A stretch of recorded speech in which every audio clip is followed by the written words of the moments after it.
Dando continuidade à história, o tempo nunca esquece. Ditado pelo espírito Marco Aurélio, psicografado por Marcelo César, narrado por Lucy. Capítulo 23.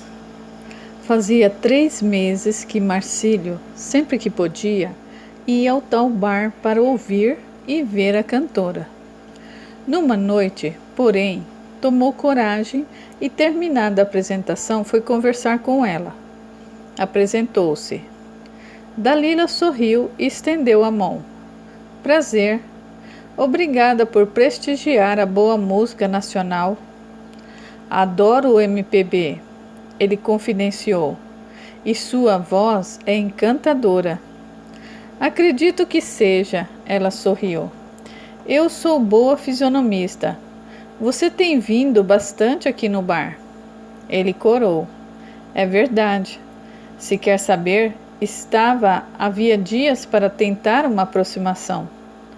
E por que não se aproximou? Eu canto, não mordo. Sei. Mas é tão bonita, tão deslumbrante. Tem uma beleza que fascina, uma voz de sereia que nos seduz. Que galanteio! Gostei! Ficaram a se encarar por alguns segundos, sem nada dizer. Dalila tomou a palavra. Eu vou até o camarim me trocar. Gostaria de tomar um drink comigo? Adoraria! Então me aguarde, já volto. Marcílio voltou à mesa. Não tinha o hábito de fumar, mas nervoso que estava, pediu um cigarro ao garçom e um uísque. Precisava de uma dose de etílico para ganhar outra de coragem. Dali a meia hora, Dalila surgiu, sem maquiagem, com um vestido simples. Ela era mais encantadora ao vivo, em cores. Marcílio acreditou, e diria isso sem pestanejar, aos filhos e netos, que naquele momento estava diante do amor da sua vida. E estava. Ele e Dalila engataram um namoro e 6 meses depois dessa noite casaram-se numa cerimônia discreta, com poucos parentes e amigos. Ela ainda não era uma cantora tão conhecida, e o evento ganhou uma singela nota na revista Amiga. Depois de participar como apoio vocal de artistas consagrados como Gilberto Gil, Caetano Veloso, Rita Lee e Djavan, por exemplo, Dalila foi convidada por uma gravadora importante para produzir o seu primeiro disco. Não se tornou uma cantora famosa, apenas conhecida. Ela gostava de cantar, mas também queria conciliar a vida de esposa e mãe com a de cantora. Especializara-se em cantar jingles para marcas famosas. Ela e Marcílio seriam pais de 2 filhos e no futuro de alguns netos. Desses netos, um casal em particular tornar-se-ia o xodó, o preferido de Marcílio para todo sempre. Quem seriam? Afetos por quem ele nutria amor e carinho? Pessoas queridas que tinham feito parte de sua vida passada? Mais à frente, teremos a resposta. Dirce e Alfredo decidiram oferecer um almoço de despedida para Célia. Certo dia, sentados à beira da piscina, os dois, de mãos dadas, conversavam sobre vários assuntos. Num determinado momento, Dirce comentou emocionada. Veja nosso Alberto, que ontem estava se desgarrando da mamadeira, se casou. Agora Célia criou asas, tornou-se independente e escolheu seguir a vida na cidade onde o pai dela nasceu. Tínhamos de restabelecer nosso vínculo com São Paulo. A voz dele soou triste. Fala assim por causa de sua mãe, não? Ele fez que sim com a cabeça e tornou amuado. Confesso que quando Bernarda foi procurar Estelinha e lhe pedir perdão, eu achei que fosse dar uma nova chance para que pudéssemos de alguma forma nos aproximar. De fato, muito triste ela não ter conhecido os netos. Mamãe não é uma má pessoa. Foi educada numa época em que mal se tinha espaço para entender ou discutir sobre preconceitos de modo geral. Não estou passando a mão na cabeça dela, longe disso. Mas Bernarda deixou-se influenciar por pessoas de índole duvidosa como a Teresa. Entendo, uma pena mesmo que Bernarda tenha rompido conosco. Por isso criamos nossos filhos para não aventarem a mínima possibilidade de aceitar ideias ou demonstrar comportamentos preconceituosos, sejam eles de qualquer espécie.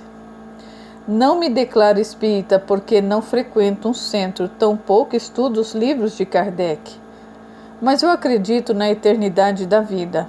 Aprendi com você sobre a sensibilidade e outras questões espirituais. Posso dizer que hoje eu sou um pouquinho. Ele fez um gesto engraçado, quase juntando o dedo polegar com o indicador. Apenas um pouquinho melhor, porque eu tive e tenho você na minha vida.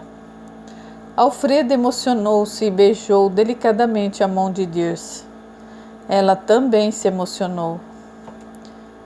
Eu lido com o preconceito e com os olhares estranhos das pessoas desde que me entendo por gente. Eu nasci preta. Você escolheu estar comigo ao meu lado. Eu o admiro e o amo por tudo isso. Nunca levou em conta a cor da minha pele.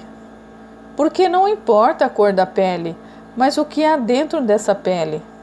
Ele filosofou.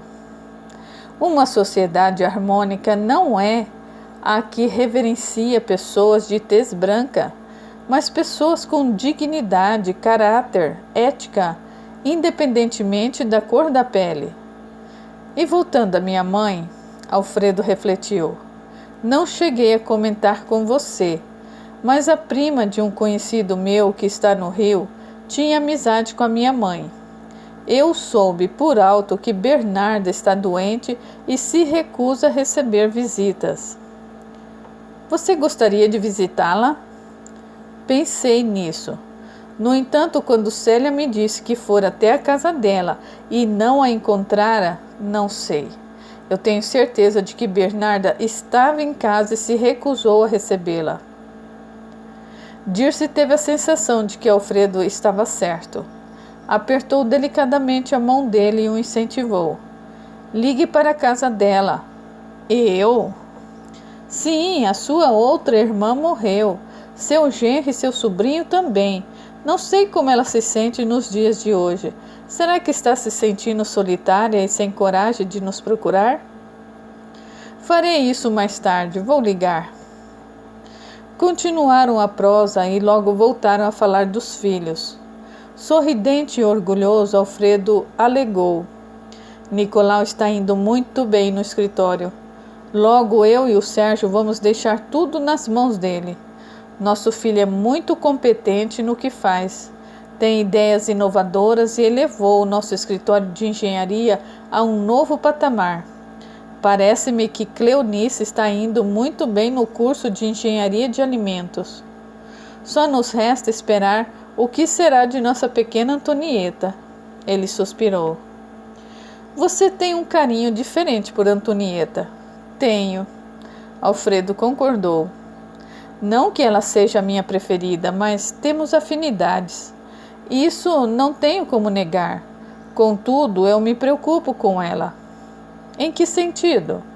Às vezes noto nela um comportamento um tanto irracível. Antonieta se mostra voluntariosa, mandona, parecida com a Cleonice. Que convenhamos, mudou bastante, observou Dirce. A vinda de Inês para nossa casa foi uma bênção. É verdade. Cleonice mudou bastante depois que passou a conviver com a Inês. Quando ganhou a Bíblia de presente, passou a ler os salmos em voz alta, lembra? Ele sorriu e ela continuou. Antes, Cleonice implicava com a cor da pele, com a Antonieta, e hoje ela tem um entendimento acerca de suas origens, aceita-se com naturalidade, e parou de implicar com Antonieta. Olha, eu não estou defendendo a Cleonice. A voz de Dirce soou imparcial. Mas tem notado como Antonieta a trata? Não. Ela trata os irmãos de um jeito e Cleonice de outro. É respondona, grita com Cleonice. Nunca observei. Pois preste mais atenção. Convidou Dirce. Voltando às questões espirituais, eu tenho convicção de que esse jeito delas tem a ver com o passado. Acha mesmo isso? Quis saber Alfredo sério. Sim. No meu íntimo, sei que as duas apresentam animosidade desde outros tempos.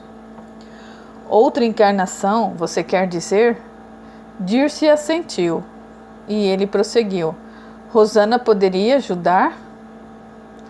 Por ora, apenas com orações, mais nada. Continuaram a conversa por mais algum tempo. Logo começou a escurecer e eles se recolheram para a sala. Alfredo ligou a televisão e sintonizou no canal de costume. Acomodou-se no sofá e Dirce desejou acompanhá-lo. Mal se sentou e ouviu os gritos vindo da cozinha. Cleonice, disse Alfredo. E Antonieta, completou Dirce. Capítulo 24. Dirce chegou na cozinha e Inês veio ao seu encontro. Ainda bem que chegou, dona Dirce. Essas duas estão a ponto de se matarem. Cleonice bem que tentava deixar para lá, não dar trela para as bobagens que Antonieta lhe dizia. Mas tinha dias que estava difícil. Nesse momento ela ameaçava Antonieta com uma colher de pau. A menina, irritada, a encarava. Pensa que, só porque é mais velha e mais grande que eu, pode mandar em mim? Você não é a minha mãe. Graças a Deus, disse Cleonice. Jamais teria uma filha como você, sua imbecil. Olha os modos, era a voz de Dirce. Ela é uma imbecil, sim, mãe, e burra, fala errado. Não é mais grande, é maior. Você entendeu, disse Antonieta raivosa. Você que é uma imbecil. Já disse para me deixar em paz. E virando-se para Dirce, aumentou o tom de voz. Mamãe, já falei que essa fedelha pode andar pela casa toda, mas que dentro do possível deixa a cozinha livre para mim. Você não é dona da cozinha. Vai brincar de boneca, ou melhor, observou Cleonice, vai estudar. De fato, Antonieta não era afeita aos estudos e estava prestes a repetir o ano letivo. Infelizmente, havia nelas muitas camadas de orgulho e mimo que precisariam ser desfeitas de acordo com as novas experiências que a vida lhe apresentava. Além do mais, conforme a idade avançava e ela começava a deixar de ser criança, seu espírito reconhecia em Cleonice um antigo desafeto do passado. E o relacionamento entre ambas só poderia escolher duas estradas: da reconciliação ou do acúmulo de desentendimentos e intrigas. Antonieta respondeu: já disse que você não manda em mim. Se não estudar, vai repetir de ano. Saiba que nenhum de nós repetiu de ano. Claro, a adotada deve ter nascido burrinha. Não fale assim com Antonieta, censurou Dirce. Ela me provoca, mãe. Não tenho nervos de aço. Não gosto quando brigam. A voz de Dirce se fez firme. Não quero as duas se atacando. Vocês são irmãs, por Deus. Cleonice gargalhou. Mexendo a colher de pau, comentou sarcástica. Ela não é minha irmã. É filha da empregada que a senhora, encarecidamente, decidiu trazer para casa. Não, ela é sua irmã. Cleonice aproximou-se de Antonieta e bramiu. Você não é minha irmã, você é adotada. Foi encontrada na lata de lixo.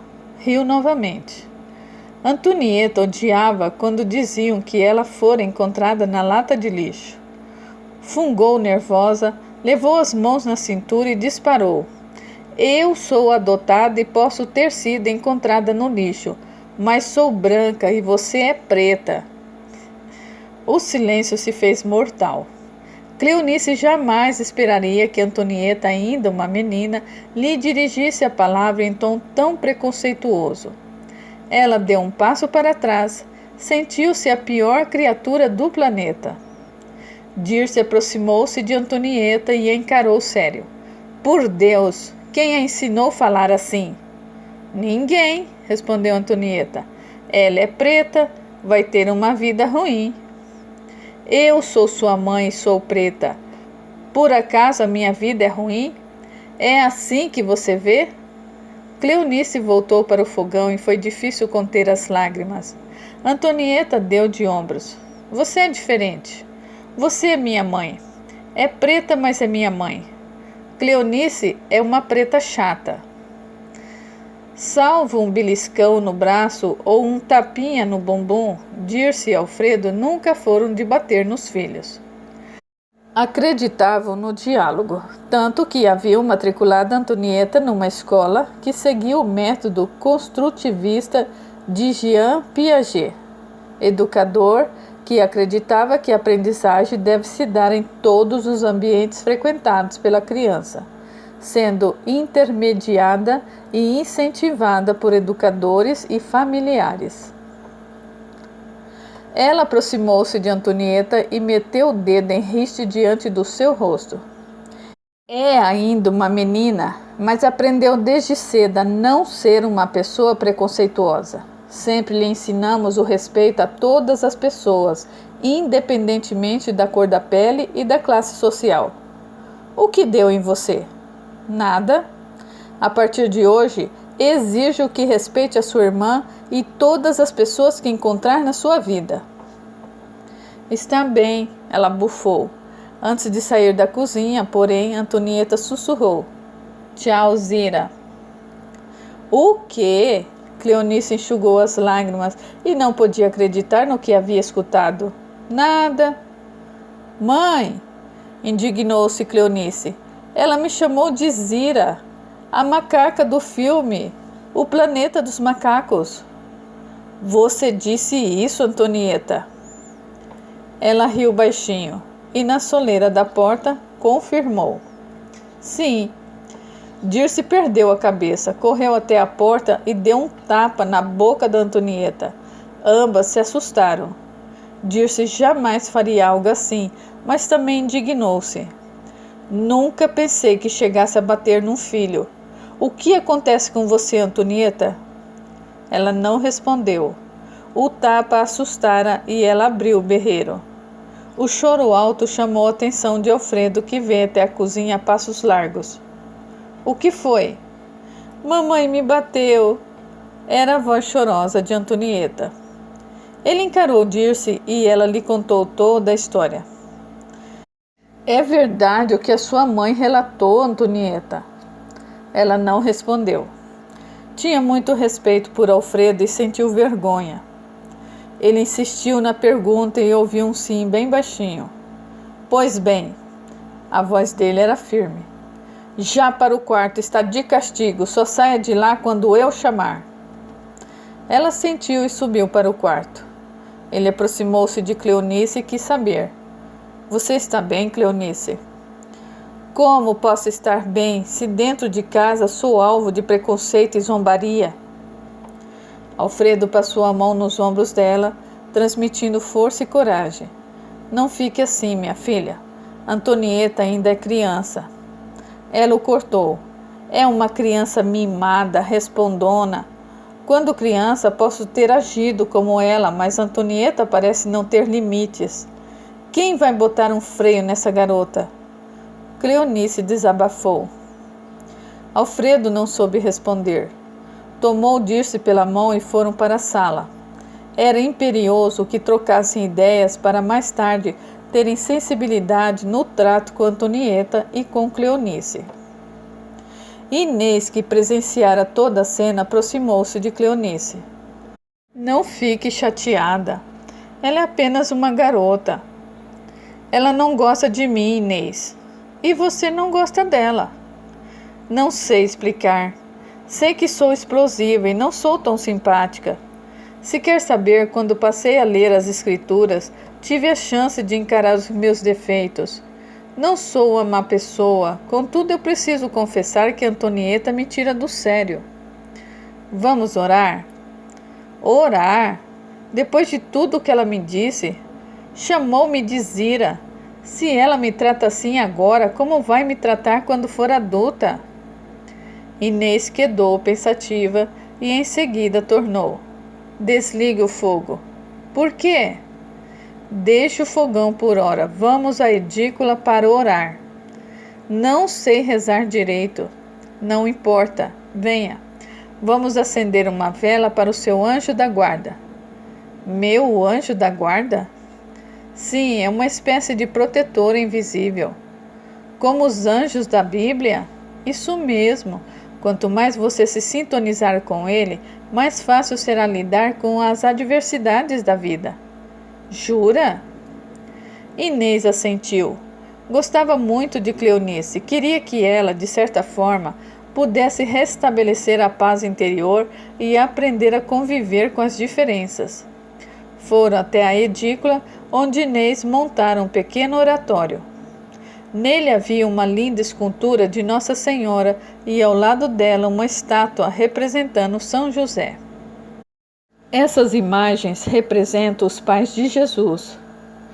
Cleonice sorriu. Inês começou a orar baixinho a Ave Maria e na sequência o Pai Nosso. Cleonice a seguiu nas palavras e logo seu coração serenou. Dali em diante, toda vez que algo desagradava Cleonice, ela se dirigia à edícula e orava diante das imagens. Aquilo lhe transmitia um enorme bem-estar. E até os seus últimos dias de vida, Cleonice cultivaria o hábito de rezar. Capítulo 25. O tempo foi seguindo seu curso. Alguns meses e anos se passaram. Era entardecer na bucólica cidade astral onde viviam Corina e Deodato. Os dois caminhavam calmamente por entre as alamedas arborizadas. Às vezes, paravam para apreciarem um bando de borboletas que se alimentavam do néctar das flores. A natureza é belíssima, seja nessa dimensão, seja no planeta. Deodato suspirou. Corina apertou levemente a mão dele. Ao menos parece que temos indícios de que, ao reencarnar, você vai abraçar questões relacionadas ao meio ambiente. Assim como eu. Adoro animais, não, meu amor? Por falar nisso, precisamos ir com mais tempo à colônia de São Francisco de Assis, responsável por acolher os bichanos que desencarnam. Vamos arrumar tempo para isso, observou Deodato. Graças a Deus, há muitos espíritos reencarnantes que desejam restaurar a fauna e a flora do planeta. Espero ser um desses espíritos. Corina observou o sol se pondo e comentou. Precisamos acelerar os passos. Magda e Hilário nos esperam. Deodato fez que sim com a cabeça. Seguiram até pararem de frente a um prédio enorme, todo envidraçado, com flores coloridas em vários matizes, descendo em cascata do topo do prédio. Corina fechou os olhos e aspirou o delicado perfume das flores. Em seguida, seus olhos fixaram-se numa placa de bronze em que estava escrito Departamento de Orientação e Auxílio à Reencarnação. Eles conheciam o prédio. Encontravam-se naquela dimensão havia um bom tempo. Corina e Deodato estavam desencarnados havia muitos anos. Tinham sido pais de Estelinha numa vida passada e desejavam, se fosse possível, tornar-se pais dela em nova etapa reencarnatória. Todavia, Estelinha estava encerrando mais um ciclo reencarnatório, de acordo com o estado emocional dela. Após o desencarne, é que saberiam de fato se ela teria condições de se refazer por determinado período e reiniciar a trajetória terrena.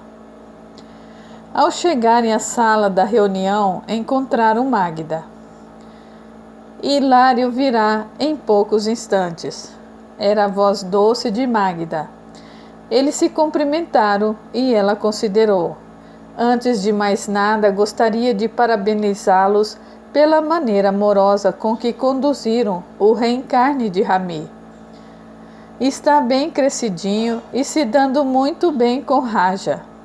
Quando quiserem, poderemos visitá-los. Visitamos Abdu. Ele já está bem, encontra-se empolgado com as novas possibilidades de reencarnação. É um bom menino, Corina, reconheceu Magda. Teve uma encarnação difícil. Viveu limitado de corpo e de mente, ajuntou Deodato. Agora que está mais equilibrado emocionalmente, deseja retornar e crescer. Por falar em crescimento, interveio Corina. Gostaríamos de ter notícias de Bernarda e Teresa. Como elas estão? Indagou a Magda. A última vez que estive com Teresa, por exemplo, foi quando ela aceitou a ajuda dos espíritos amigos e deixou-se levar para o pronto-socorro, em que eu e Deodato trabalhamos.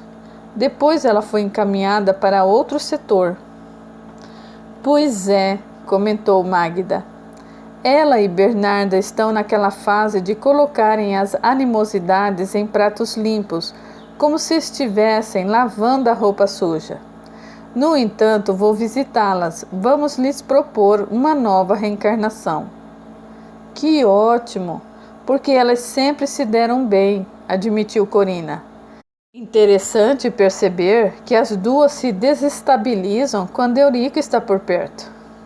Por essa razão, tornou Magda, Hilário propôs uma nova configuração reencarnatória, que poderá ajudá-las a restabelecerem a amizade e melhorarem o convívio com Eurico. Hilário chegou naquele momento. Era um senhor na faixa dos 60 anos, grisalho, cabelos fartos, penteado para trás. A barba branca e bem aparada lhe conferia um certo charme. Era um homem bonito por fora e por dentro, e era também um dos coordenadores daquele departamento. Ele cumprimentou a todos e fez sinal para que se acomodassem no sofá. Ele se sentou numa poltrona e sorriu. Estou muito feliz de reencontrá-los, disse encarando Corina e Deodato. Nós também, concordou Corina. Sabem que chegou a hora de acertarmos alguns pontos de nova vida. Por isso é que marquei a reunião, observou Hilário, para falarmos do futuro de vocês e de Estelinha.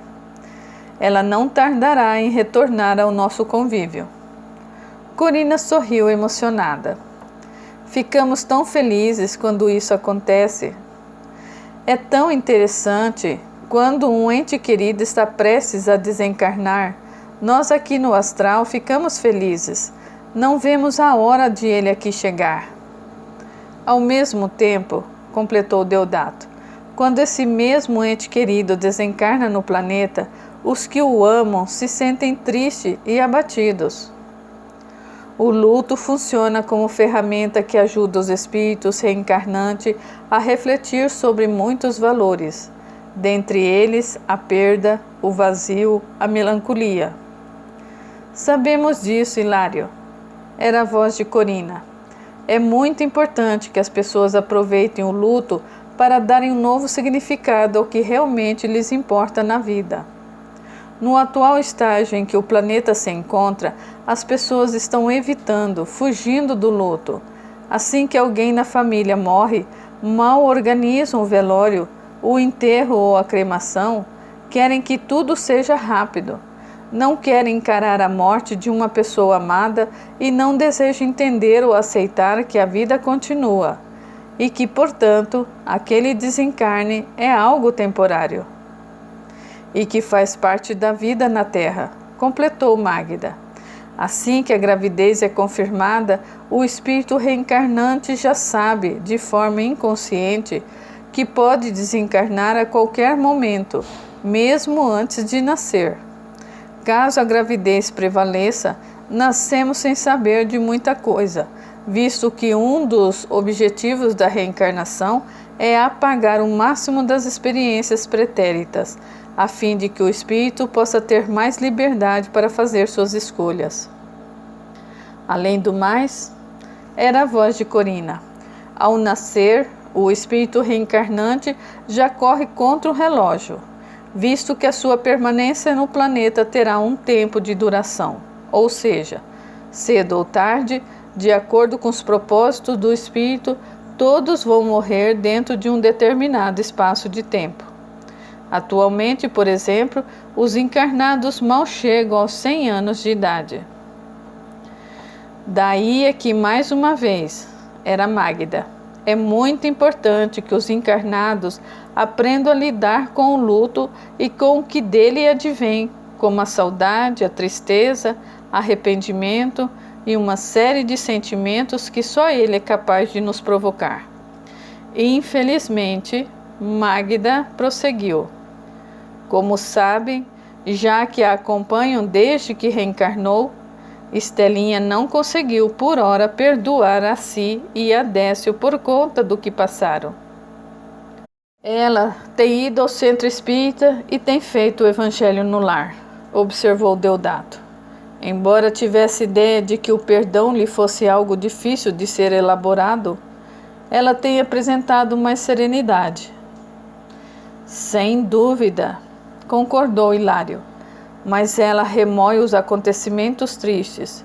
Embora seja grata por ser mãe de Marcílio, ainda sente raiva de Décio.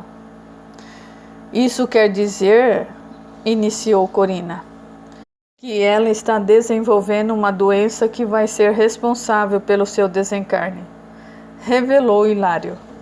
O sentimento de raiva e impotência já passou do plano energético para o físico. O corpo de Estelinha começará em breve a apresentar sinais de fraqueza. Ela não tardará a retornar à nossa dimensão. O que podemos fazer?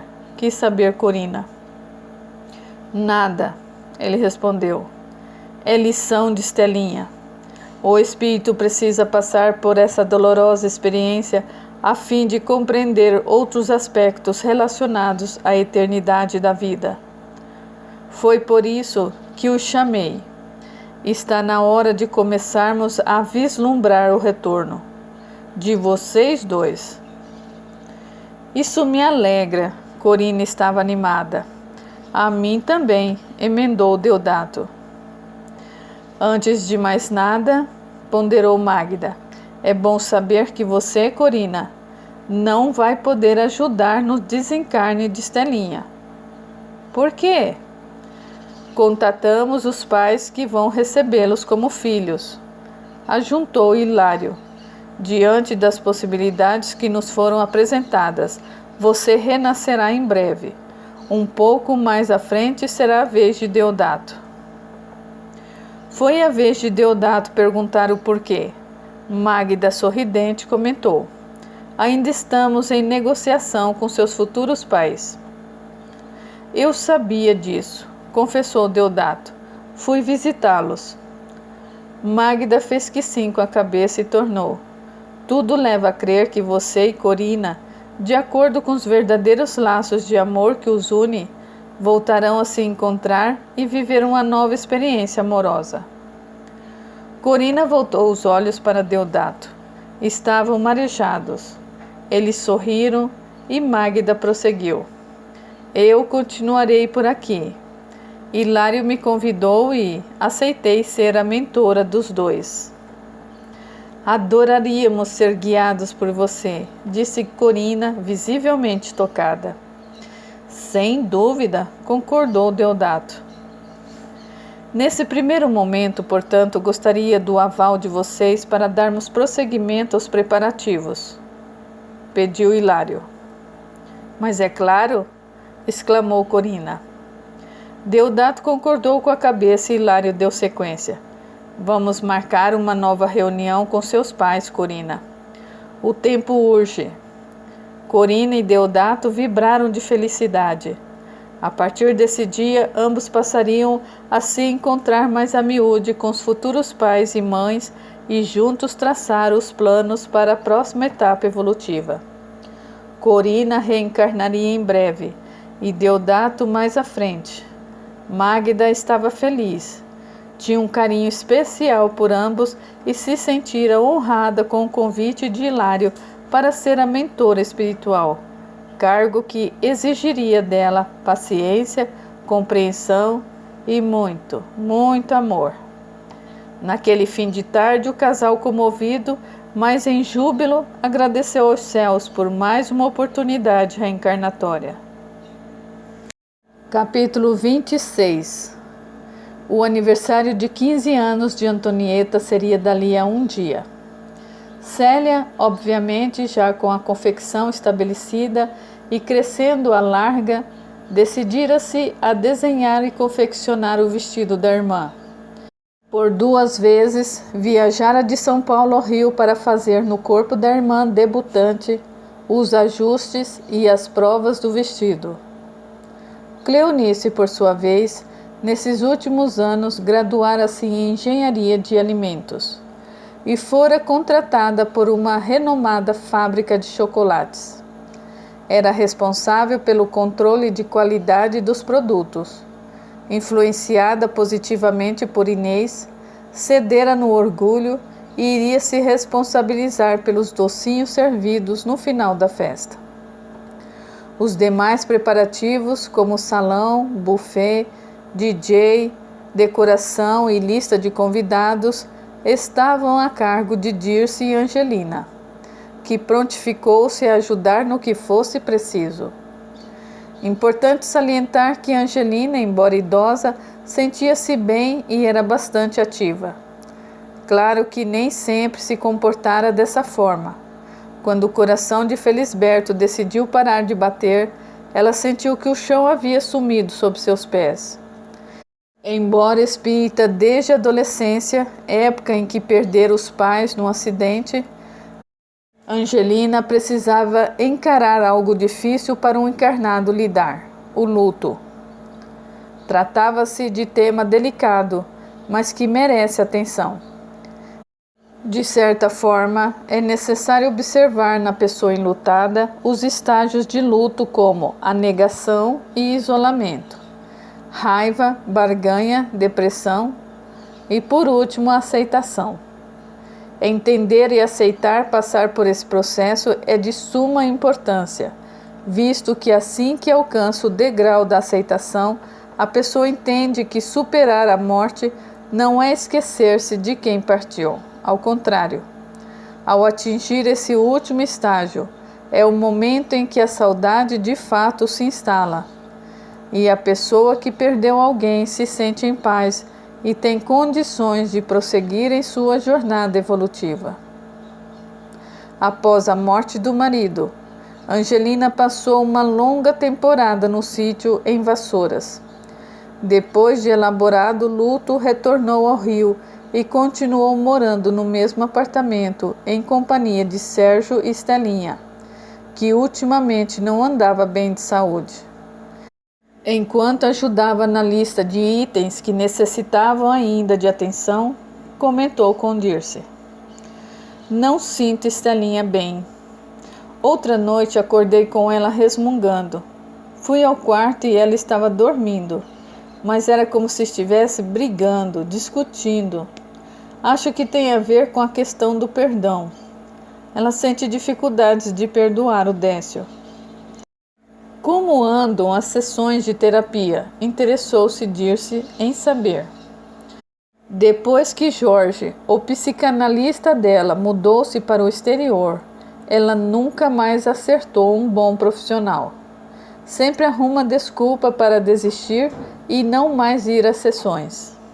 A Dalila, esposa de Marcílio, indicou-lhe um profissional excelente, mas sinto que ela resiste a se tratar. É preciso respeitar as escolhas, elucidou Dirce. Ainda nos encontramos num processo longo de encarnar e desencarnar. Não é possível que possamos extinguir de uma hora para outra todos os nossos pontos fracos. É preciso experienciar muita coisa, e isso apenas com a ajuda do tempo. O tempo cuida de tudo. Entretanto, não nos deixe esquecer que é imperioso olhar para o nosso interior, aceitar e entender que temos dificuldade de lidar com determinadas questões. Além do mais, a relação de altos e baixos entre Estelinha e Décio não vem de hoje. Concordo com você, disse Angelina. Outra noite sonhei com Estelinha. Estávamos num outro tempo, numa época antiga. Na cena eu vi Estelinha e Décio discutindo. Eles têm muito que perdoar um ao outro. Entretanto, o mais importante é preciso que tenham consciência de que necessitam, primeiramente, perdoar a si mesmo. Sei disso, Dirce. Procuro puxar conversa e quando toque em algo que nos leve a refletir sobre o perdão, Estelinha se esquiva do assunto. É resistência, mas precisamos entender que todos temos limites, ponderou Dirce, e Estelinha tem os dela. Triste perceber que ela já tem um grau de consciência que poderia levá-la a lidar melhor com o perdão. Ela está ficando doente do corpo. O corpo apenas revela o que vai por dentro, como sentimentos e emoções. Quando temos condições de elaborar e transformar positivamente emoções mais densas, nosso corpo físico não sofre. No entanto, quando desfrutamos dessas mesmas condições e não queremos mudar, então o corpo adoece. O melhor que podemos fazer é orar e pedir sempre pelo melhor, seja aqui ou no mundo espiritual, ou mesmo numa nova etapa reencarnatória. Estelinha precisará olhar para essa questão. Penso mesmo que você. Antonieta correu até elas e fez bico. Dirce perguntou: o que foi, meu bem? A Célia ficou de trazer o vestido hoje. E daí?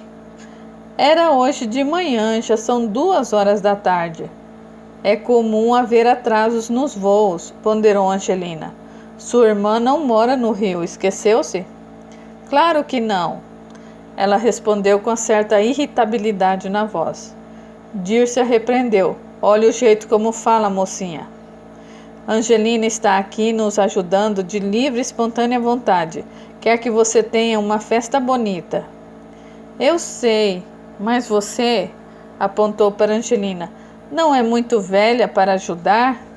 Não seria melhor ficar em casa e fazer tricô? Dirce ia abrir a boca, mas Angelina sorriu.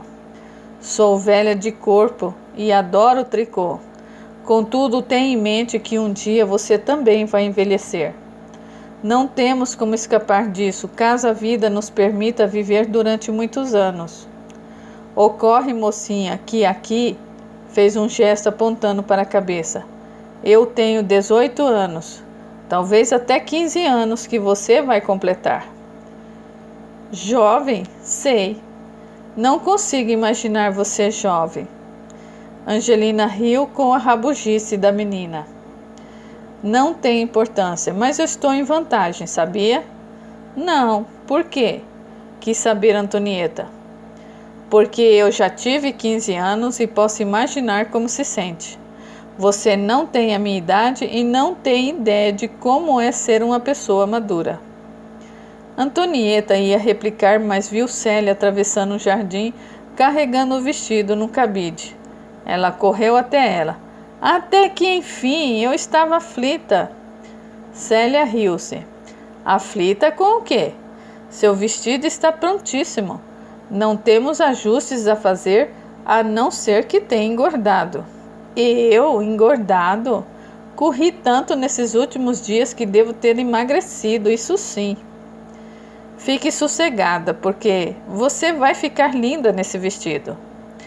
Vamos provar agora. Eu quero ver se ele está do jeito que eu quero. Está me saindo muito exigente. Antonieta abriu a boca para falar, contudo um homem apareceu por trás de Célia. Ela subiu o queixo e indagou a irmã. Quem é? Deixa eu lhe apresentar. Esse é o Arthur, o meu sócio. Ela fez um oi lacônico. Pegou o cabide das mãos de Célia e saiu apressada para o quarto. Ei, vai com calma, pediu Célia. Cuidado com o vestido. Antonieta já estava longe, nem a ouviu. Célia aproximou-se da mãe de Angelina, cumprimentou-as com efusividade. Ela era muito ligada a Estelinha desde pequena e gostava bastante de Angelina, a quem se referia como avó. Depois dos beijinhos, Célia apresentou Arthur. Nossa, tornou Dirce, nesses anos todos sempre quis ter a oportunidade de conhecê-lo pessoalmente. Ele as cumprimentou e sorridente comentou: eu também queria muito conhecer vocês. Célia sempre fala da família. É que trabalhamos muito. Quando tenho folga, prefiro descansar em casa. O Arthur é muito caseiro, confessou Célia. Quase não sai. Angelina e Dirce simpatizaram com o rapaz. Angelina puxou o assunto com ele, perguntando sobre os aspectos culturais da capital paulista que ela tanto admirava. Dirce, por sua vez, arrastou a filha para um canto. Esse moço é tão simpático, bonitão. O Arthur é como um irmão, toma conta de mim. Dirce fez um muxoxo. Irmão? Pensei que ele e você... Bem, Célia riu com gosto. Mãe, você é tão perspicaz, tem uma mediunidade fantástica. E o que tem isso a ver com o fato? Célia cortou com docilidade. Mamãe, o Arthur é gay. Não sabia. Ele não traz adesivo na testa informando sobre sua orientação sexual. É que você sempre fala dele. Estão sempre juntos. Porque é meu sócio. E porque eu o adotei como irmão. Vivemos grudados. Queria tanto que você encontrasse alguém. Um dia, mãe. Quem sabe um dia. Agora eu só quero saber de trabalho. Não te contei que vamos inaugurar nossa primeira loja? Sim, mas isso não era para o ano que vem? Era. O Arthur acha que o momento é agora. Eu acredito nessa sensibilidade empresarial dele. Arthur tem faro para os bons negócios. Ele namora alguém? Curiosa essa dona Dirce. Elas riram e Célia finalizou.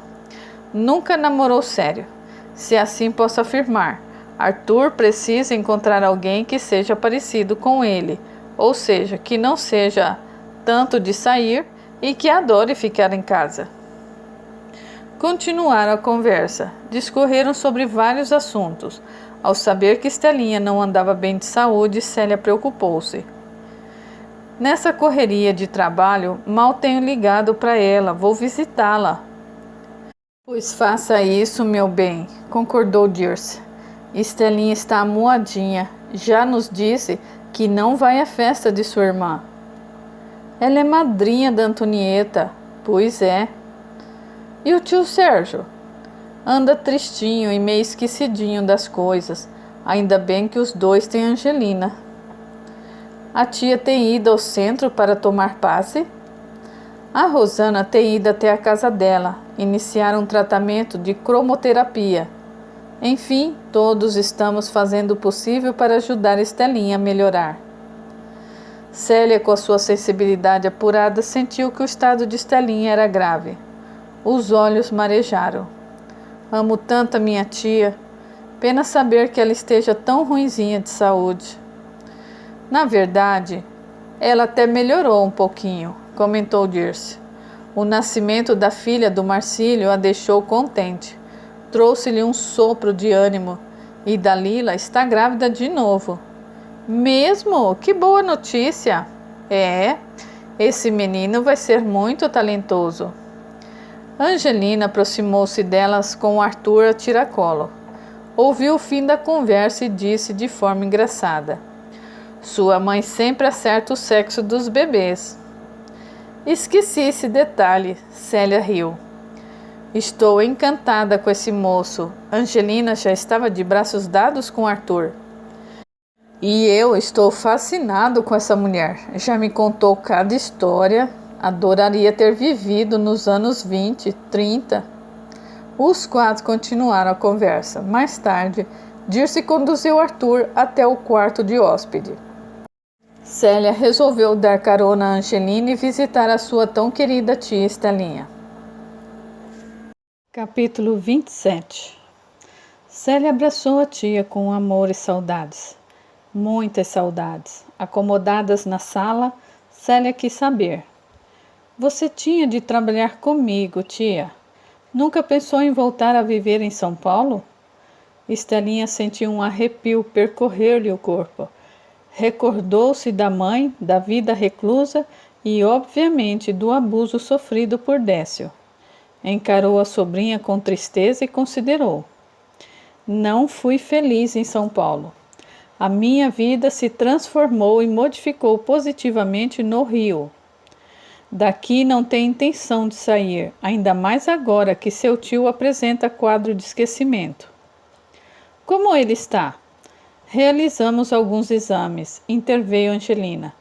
"Por ora, nada sério." "Gostaria de vê-lo", pediu Célia. "Acabou de se deitar", observou Estelinha. "Quem sabe mais tarde." "Vocês vão à festa amanhã, não?" Estelinha fez não com a cabeça. "Não estou no clima de festa e seu tio também anda cansado. Além do mais, mesmo sendo padrinhos, nunca fomos muito próximos de Antonieta. Ela nos convidou mais por educação." "Isso é verdade", concordou Célia. "Ela nunca foi muito de visitar a madrinha." "Eu tentei me aproximar dela", confessou Estelinha. "Lembra quando lhe dei uma maquininha de costura?" Célia sentiu. "Sua mãe me disse que recentemente, limpando o quarto, doou a máquina sem uso."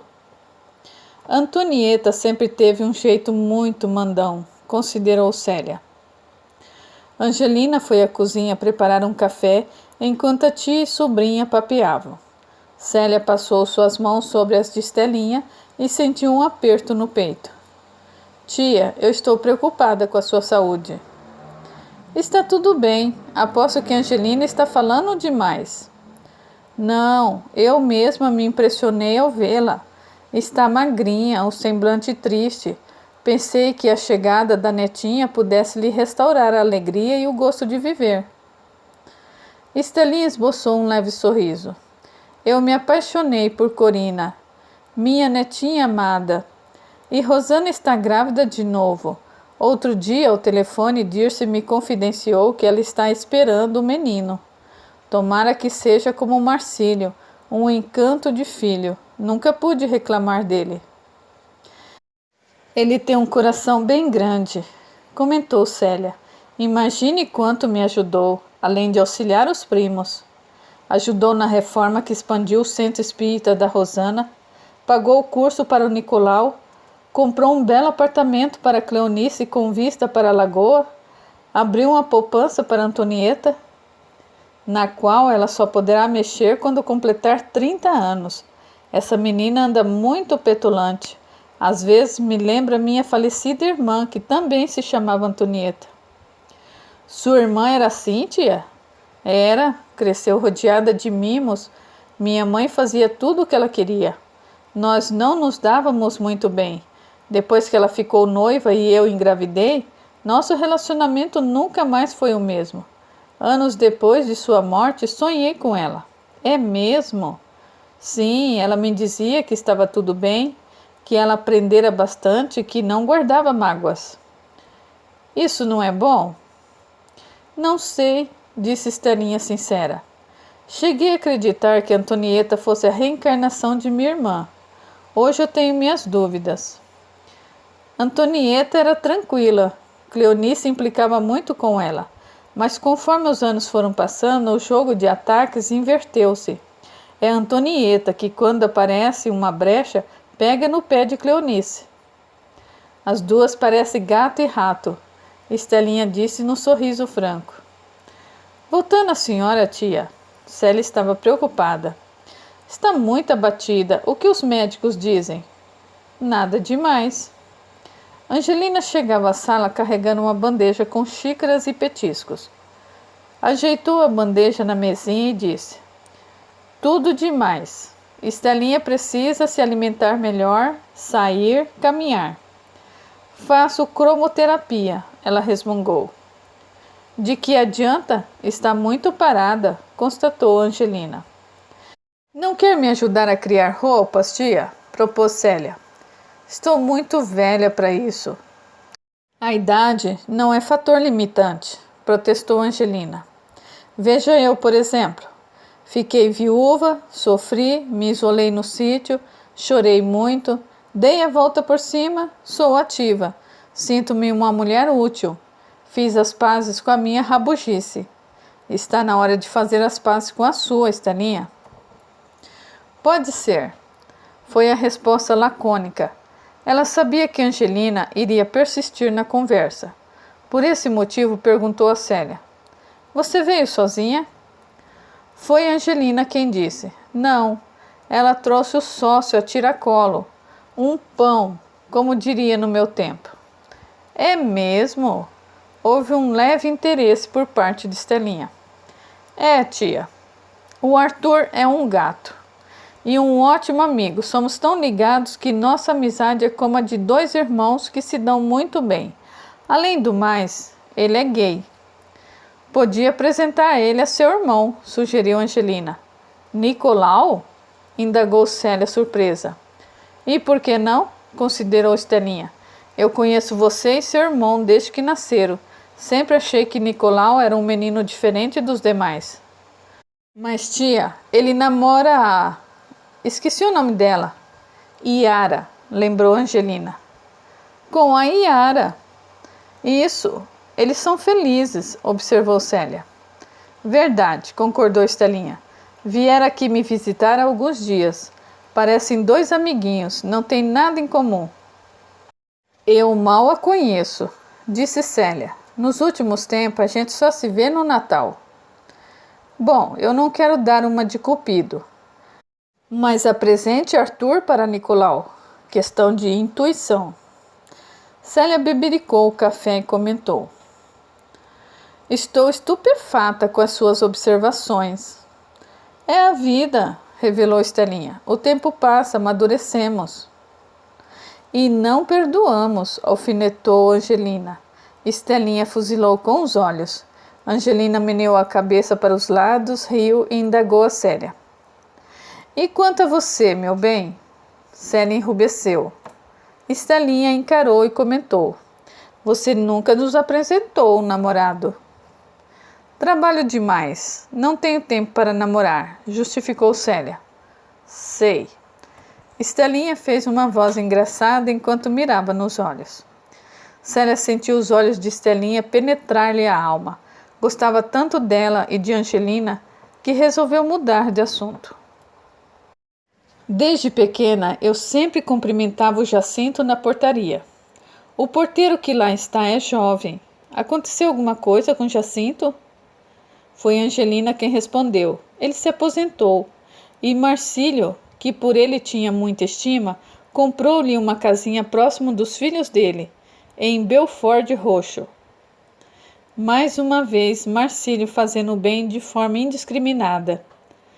Estelinha considerou com orgulho na voz. Angelina, percebendo o desconforto de Célia na mudança de assunto, sentou-se ao lado dela e tomou suas mãos. Querida, vou lhe contar uma história que fez parte da minha vida. Encarando Célia, Angelina lhe revelou sobre a amizade que tratava com Claudete, amiga querida que, atormentada por questões íntimas, decidiu tirar a própria vida. O relato foi extenso, com momentos de muita emoção. Vez ou outra, a voz de Angelina tremia um pouco. Célia comoveu-se. Nossa, que pena! No meu tempo, prosseguiu Angelina, uma pessoa que se revelasse homossexual era execrada pela sociedade. Não havia perdão de nenhum lado. Tampouco havia organizações ou movimentos sociais que abraçassem a causa. Hoje as coisas são diferentes. Mais ou menos, ponderou Célia. Há muita discriminação, eu sinto isso. Faz parte da evolução da sociedade, observou Angelina. Ainda paira no ar uma carga de todas as formas de preconceito. Mas eu acredito na evolução do ser humano. Embora às vezes pareça que estamos dando um passo para trás no tocante às questões sociais, na verdade estamos apenas estacionados. O caminho de evolução do espírito não permite retrocesso. Você tem uma família linda, que a ama e apoia em tudo o que o faz, constatou Estelinha. E tem a mim, Sérgio, Angelina e Marcílio. É verdade, assentiu Célia. Sei que vocês me amam e me apoiam em tudo.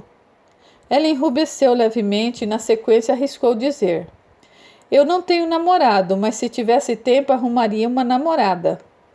Angelina alegrou-se. Eu e Estelinha vamos torcer para você encontrar alguém que a ame e apoie, que seja merecedora de compartilhar a vida ao lado de uma mulher tão especial como você. Saiba, Célia, que nós a amamos muito. Isso basta. Célia sentiu um leve calor abraçar-lhe o peito. As lágrimas desceram e ela revelou: é tão importante ter o apoio da família. Tenho amigas que sofrem horrores por conta da orientação sexual. Os pais tomam atitudes radicais, expulsam de casa, cortam relações. Daí que muitas pessoas nessa situação, sentindo-se vulneráveis, completamente sem apoio, sentem-se deslocadas e caminham rumo à autodestruição, ponderou Angelina. Se eu tivesse percebido quanto Claudete precisava de ajuda, de amparo, enfim, nós rezamos muito para que o espírito dela tenha conseguido superar todas essas adversidades. Ela tirou a própria vida, disse Célia séria. Deve estar sofrendo muito. Angelina sorriu, suspirou e disse: desde que voltei a frequentar o centro espírita, agora sob a liderança da Rosana, recebemos informações de que Claudete foi socorrida por espíritos amigos e levada a um posto de reabilitação voltada principalmente para aqueles que desistiram de viver. Eu não sei explicar, mas eu sinto que Claudete reencarnou e está tendo a chance de aceitar-se incondicionalmente. Eu também penso dessa forma, refletiu Estelinha. Eu devo muito a essa moça. Claudete orou muito por mim. Era uma boa amiga, finalizou Angelina. Por isso, ela pousou o dedo no queixo de Célia. Não se deixe levar pela pressão da sociedade. Permita que o seu coração seja livre para amar. E acredite que seus pais e irmãos vão apoiá-la. Da mesma forma que, acredito, também irão apoiar Nicolau. A conversa fluiu agradável e Estelinha, num determinado momento, pediu para se retirar, pois sentia-se bastante cansada. Também queria ver se Sérgio continuava a descansar. Assim que dobrou o corredor em direção ao quarto, Célia mordiscou os lábios apreensiva. Ela não está bem. Não. E o que fazer? Eu gosto tanto dela. Orar, Célia. Vamos orar para que o melhor aconteça a ela. Capítulo 28. Falemos um pouco de Cleonice. A maioridade batera em sua porta e, enquanto os irmãos lidavam bem com as questões relativas à cor da pele, ela continuava a se sentir mal pelo fato de ser filha de uma mulher preta com um homem branco. Antonieta, por seu turno, crescia ruiva e com a pele bem branquinha, e isso era motivo de inveja. Foi Inês quem lhe deu um toque. Por que não vai fazer terapia? Eu? Por quê? Ora, Cleonice, você tem sérios problemas de aceitação. Sua baixa autoestima a está transformando numa moça seca, rude e sem paciência. Eu sou assim. Não é, discordou Inês. É uma boa moça, cheia de atributos interessantes, a começar pelo tipo físico. Imagina, eu era mais branquinha e agora, depois de anos, fiquei mais morena. Os cabelos encresparam de vez. E daí? Isso demonstra que você é única, que pode até haver uma moça parecida com você, mas não igual. Você cresceu mais que suas irmãs. Chama atenção por onde passa. Eu? Chamar atenção? Riu-se ela. Só se for para tirarem sarro da minha cara. Eu me enxergo, Inês. Não, não se enxerga. É uma moça cheia de qualidades que aprendeu a preparar doces como ninguém. Sabe, eu vou lhe confessar algo. Diga. Desde que você teve aquela discussão com Antonieta, Cleonice a cortou. A qual discussão se refere? São incontáveis as vezes que ela me tira do sério. Eu me refiro àquela vez em que ela a xingou de preta, de macaca e outras denominações deselegantes. Cleonice fechou o senho. Realmente, depois daquela briga na cozinha, o relacionamento entre ambas azedou. Antonieta cresceu um tanto mimada e arrogante, enquanto Cleonice, embora ainda não se aceitasse como era, tentava não dar largas a provocações da irmã. Inês sorriu e lhe disse: voltemos à questão da terapia. Por que não faz? Seus pais têm recursos, podem ajudar no pagamento das sessões. Mamãe trabalhou muitos anos no hospital psiquiátrico. Só deixou de trabalhar quando entramos na adolescência. Decidiu dedicar-se exclusivamente à família. E o que tem isso a ver com o nosso assunto? Eu tenho medo de enlouquecer e parar numa instituição psiquiátrica. Você não é louca, Cleonice. Apenas sinto que a terapia seja um bom recurso para ajudá-la a enxergar melhor. De onde tem tirado essas ideias? Estou curiosa. Outro dia, assistindo ao programa TV Mulher, vi uma entrevista com o psicanalista Eduardo Mascarenhas. Simpatizei com ele. Falou coisas interessantes sobre traumas, recalques.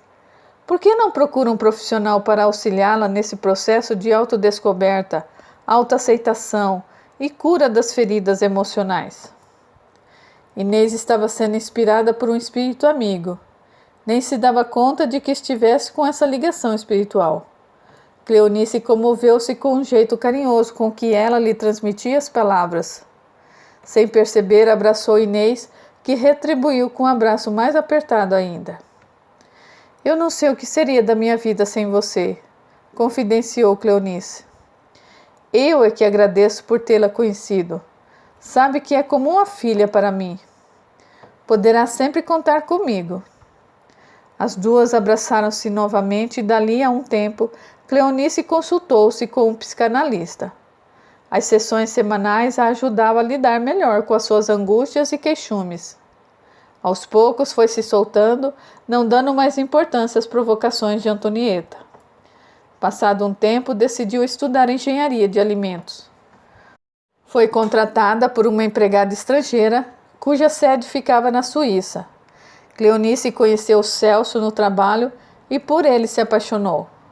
Namoraram 2 anos, até que ele foi transferido para a sede da empresa em Zurique. Tentaram namoro à distância por meio da troca de cartas e raríssimas ligações telefônicas, visto que uma chamada internacional na época em que namoravam custava uma pequena fortuna. As cartas foram se espaçando e ambos optaram pelo rompimento da relação. Tempos depois, Celso conheceu uma alemã que passava férias em Zurique e decidiram morar juntos. Cleonice afundou-se no trabalho e, por ora, não desejava relacionar-se com ninguém. Embora tivesse também optado pelo término do relacionamento, ela não conseguia esquecer Celso. Tinha certeza de que ele teria sido o companheiro ideal para toda a vida. No entanto, a vida segue. O tempo continuou a contar nos calendários e Cleonice, depois de alguns anos de análise, permitia-se sair e se divertir, vez ou outra. O relacionamento dela com Nicolau também nunca fora dos melhores. Contudo, depois de várias sessões, viu nele um amigo, um confidente. Afinal, após o casamento, Alberto só tinha olhos para a esposa. Célia mudara-se para São Paulo e mal se viam ou se falavam.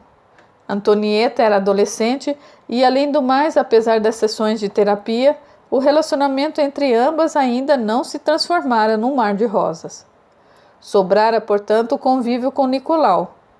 Ele era mais caseiro, não gostava muito de sair.